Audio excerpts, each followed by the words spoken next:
CBS Sports NFL draft analyst Ryan Wilson and Blake Brockermeyer, former offensive tackle for Texas. And more importantly, as it pertains to this conversation, Blake, you were a former first-round draft pick, so you have a great perspective when it comes to the huge decision that these kids are making right now. The deadline, technically, though, is for tonight at midnight, so there is still some time, still some question marks.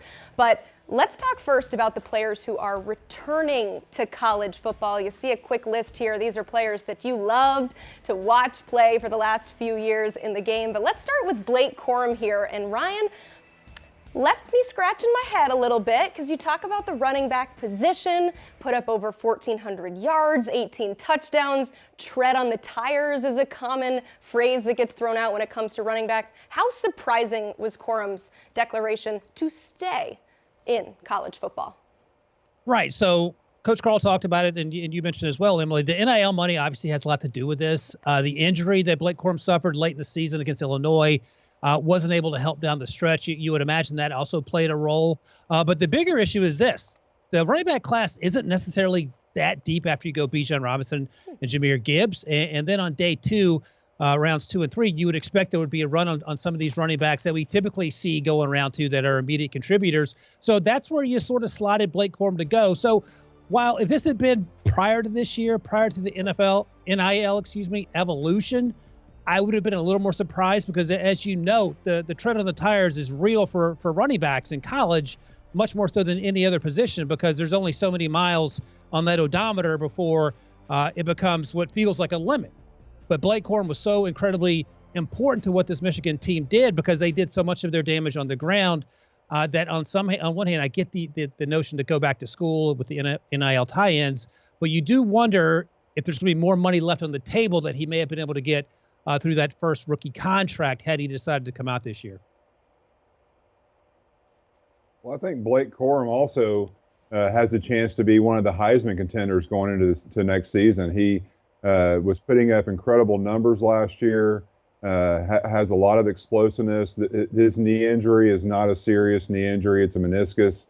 So I think he has a chance to really elevate himself, move up the draft a little bit. I don't think he's going to be a first-round pick by any means, just more so of his size. But I think he could easily play himself into the second round next year and possibly win a Heisman Trophy if he can expand off what he did last year. I think when you look at a guy like Blake Corum, and in addition to having wear and tear on you, what if you get injured again? And I know you got some NIL money. Another thing, when I look at running backs and guys in the NFL, it puts you back another year when you're trying to get your new contracts and you end up being older and older. So now you lose another bite at the apple. If you come out now, you got a 3-year deal, then you get a bite at the apple, and hopefully you get another one in another 3 years to re-up for another contract. And so staying an extra year in college sometimes, it shortens that window for you and how much money that you can make. And it exposes you to injury. Yeah, I mean, every guy that we're going to talk about on this show today, they have their own individual situations, right? And when I look at his in particular, I think that there's a lot of risk involved, right? We talked about coming off the injury, the tread on the tires, the fact that you're risking not being able to do what you did this year. Again, 1,400 yards, especially when you have a guy like Donovan Edwards that towards the end of the season you were sharing carries with. But what I think is risky too is who's his head coach going to be potentially? You know, there's question marks when it comes to Jim Harbaugh coming back, and there's question marks with the offensive line that just won, back-to-back #1 offensive line in college football. And so I feel like you have to kind of weigh the risk versus the reward. And Blake, I want to go back to you here because you said he can easily play himself into a potential second-round pick. How easy is it, though? I mean, nothing's easy to be a second-round pick. I mean, that's tough for any position. But I do think he will help himself by coming back, having another season, proving that he can do this multiple years, proving that he can stay healthy. Like I said, his injury is nothing severe. And he's going to be a featured back. Him and Donovan Edwards are a nice 1-2 punch. Michigan's going to run the football no matter who their head coach is. And I think it's a great decision by him to come back because I do think that he can help himself. And I do think that he has a chance to go into the season as one of the Heisman contenders, at least to start the season out.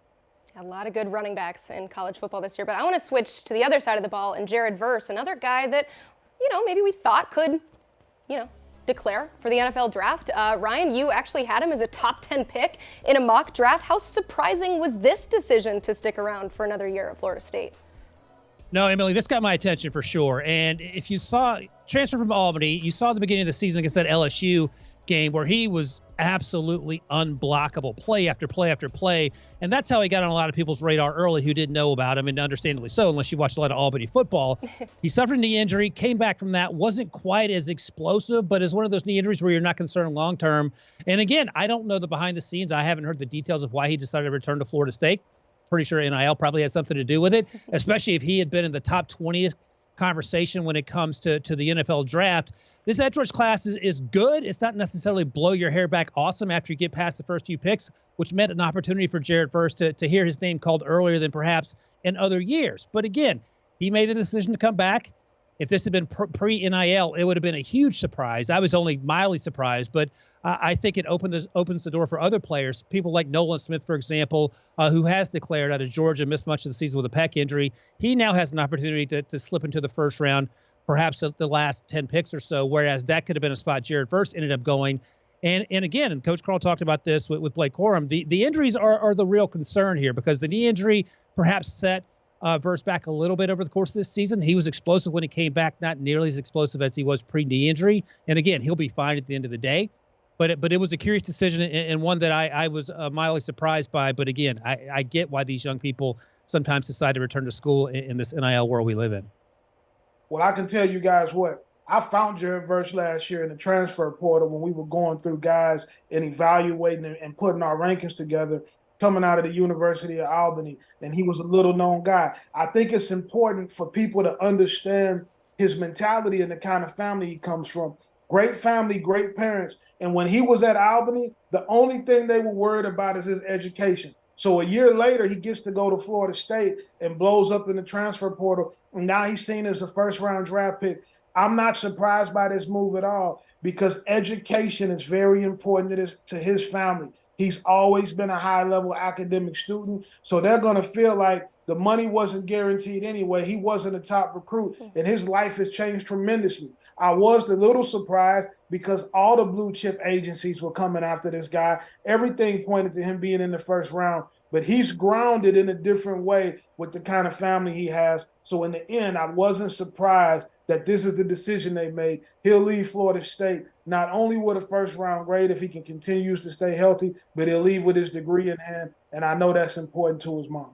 Yeah, we've mentioned NIL is a big factor in all of this, but before NIL, the main factor really was development, right? They're not quite ready to leave. They need another year under their belt. Jared Verse is a guy obviously tore up, his first season at the FBS level, but the fact that his development has gotten so much better year after year. Again, he started at Albany. He was not recruited whatsoever. He was a tight end out of high school, gained a ton of weight, moved to defensive end, and it's been absolutely spectacular. And so I'm excited to see what another year, too, what he could possibly do. And so Jared Verse, sticking with college football. Selfishly, as a college football fan, definitely excited about that. But Ryan, I'm excited to see where you have him projected next year. Could propel himself even higher. What he had, number 9, right? Is that about what you were projecting? Yeah, he was top 15 regularly for sure. He was that good. So there's not that much higher to go, but we'll see what happens with him there.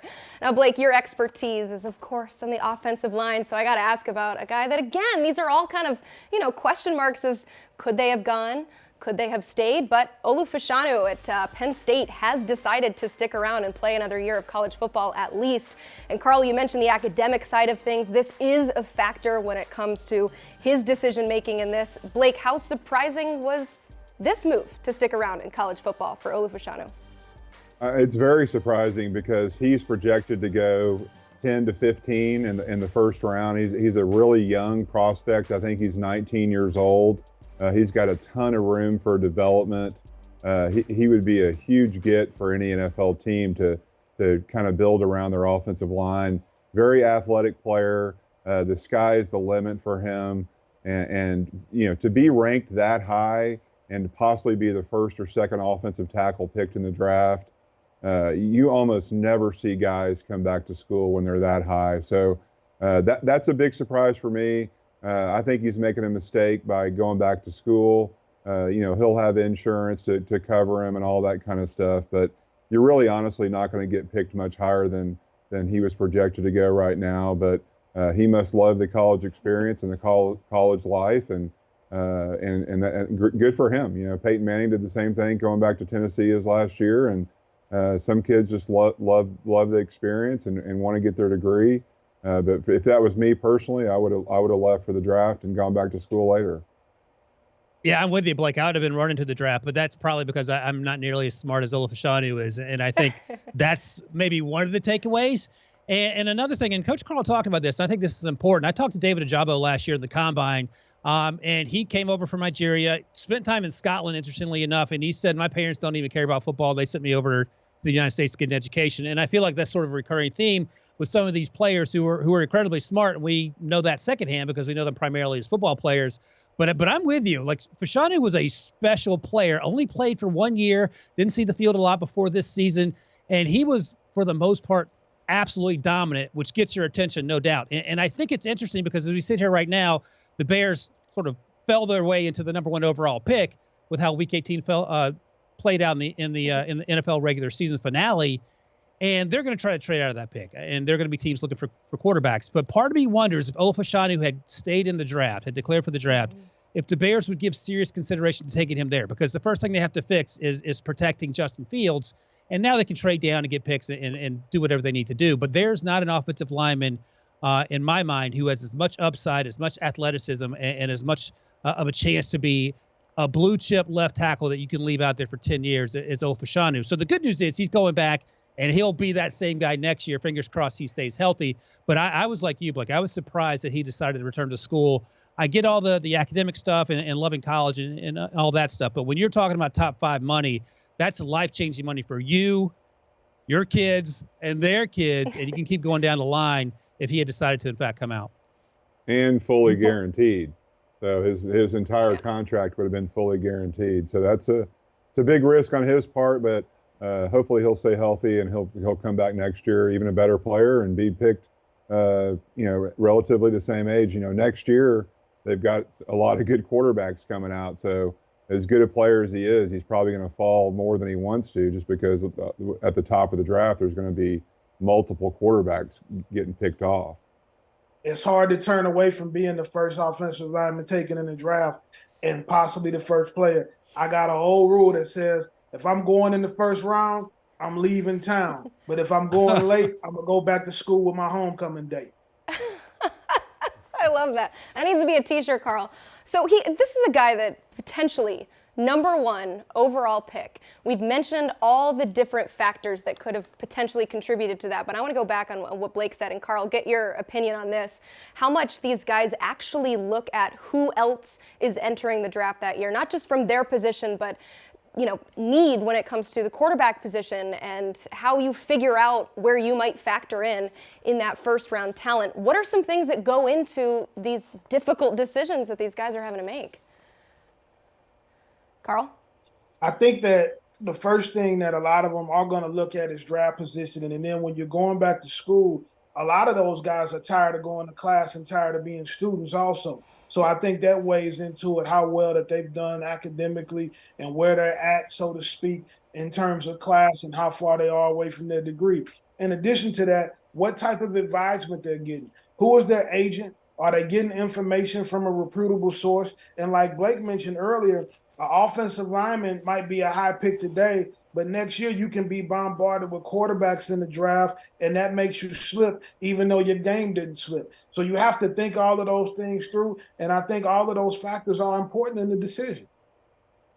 The only factor that matters is where you're projected to go in the draft. I mean, if you're projected to go in the top 10 or 15 in the draft, you need to go to the draft. I mean, there's no doubt about it.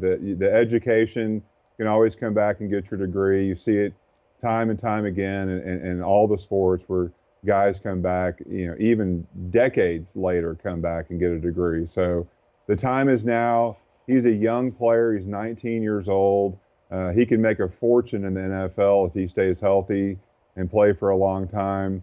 But obviously for him, he's got different reasoning, and good for him for sticking with his guns and doing what he wants to do. Blake, real quick, you mentioned Peyton Manning, and I love that comparison because obviously that was a very long time ago in the late 90s, and there's so many other considerations and factors that you got to think about nowadays. How much do you think, we've mentioned NIL, but also just the opportunity out there when it comes to transfer portal, how much does that weigh into those decisions? Because guys could say, it's not working out, the team that I'm in, but I'm not quite ready. I haven't put enough on tape to make the jump to the NFL. I'll just go somewhere else that fits me. How much does that factor in, do you think, nowadays versus, what Peyton Manning was thinking about back in the late 90s? Well, I think it can factor into it. I mean, you see it, you've already seen it multiple times this last season, guys transferring from one school to another school, basically for opportunity to get more exposure and for money. I mean, the facts are the facts. I think you're going to see more of that. You're going to see more young players that play, especially at smaller schools, that are excellent players that put good film out there, enter the portal, go to bigger schools, get paid more money. I mean, that's just going to be the future of college athletics, not only in football, but in other sports. So I think that does play a factor. And then obviously, just with the high school recruiting, especially for a quarterback, these guys are getting paid, like we talked about earlier in the episode, millions of dollars for guys that have never thrown one pass, which is crazy, but good for them for getting what they can get. So the game has changed. You have to evolve, or you're going to get left behind, and you have to recruit your roster every single year, because if you're at a smaller school that's not in the limelight, not a big time program, there's a good chance that your players are getting tampered with